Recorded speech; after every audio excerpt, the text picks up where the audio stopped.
the Heinkel 162. One of the first German jets you can unlock, it sits in Tier 5 at a comfortable battle rating of 6.3 in realistic. It sports a sleek look, with short, boxy wings giving it a look not unlike a flying squirrel. Its twin tail adds a refreshing touch to the airframe, and the engine mounting directly above and behind the cockpit provides that little bit of extra motivation for the pilot not to abandon the craft.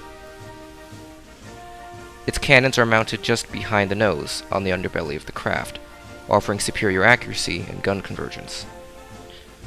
Its small profile makes it a hard target to hit, making it that much more effective as its designated role as an interceptor. What's more, the 162 can outclimb some contemporary propeller-driven fighters, if flown correctly. Right now, you might even think that this aircraft is unfit to fight the lowly blade-driven aircraft it sees. And you'd be wrong. Put simply, the 162 is underwhelming at best. It has a jet engine at 6.3, which should be great. But the jet engine overheats on 108% throttle faster than an easy-bake oven during a power surge. That's bad. The smaller lifting surfaces of the wings means it has lower drag, which is good. But a single turn can send you back by nearly 200 kilometers an hour, if you're lucky. And you'd be even luckier to regain that before you get clubbed by the nearest overzealous enemy fighter. And that's bad. And while the 162 can technically maintain speeds of 700 kilometers an hour on the deck, you will only be outrunning the odd Bearcat or Seafire until the P-51 disagrees with your war doctrines.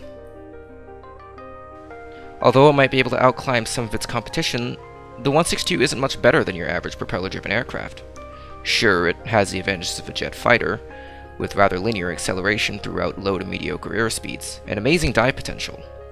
But the acceleration just doesn't compete with the P-51H and F-8F Bearcat, which both happen to be at the 162's battle rating of 6.3. A majority of the propeller-driven fighters can run circles around the 162's low turn rate, and if that fails, then they can just take the fight into the vertical, where the Salamander doesn't even stand a chance. Engine.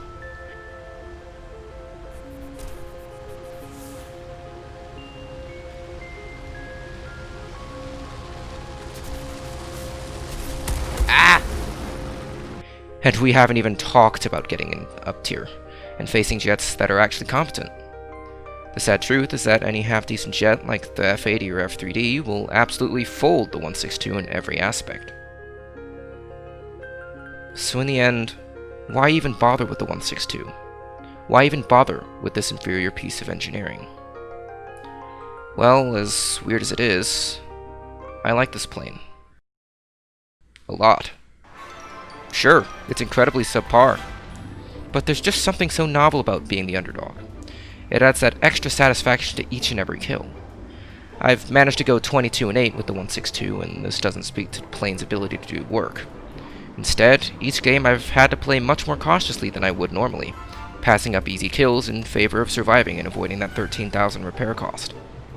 The guns hit hard once you get the air target belts, and the 240 rounds of ammunition will usually last for 2 to 3 kills due to the slower fire rate of the 151s, at least when compared to American A&M3s. Overall, I do recommend that everyone at least give the 162 a chance. While it may not be good in any regard, it has been one of the most enjoyable planes to fly, at least for me. Yeah. Just don't try to brew your coffee with it.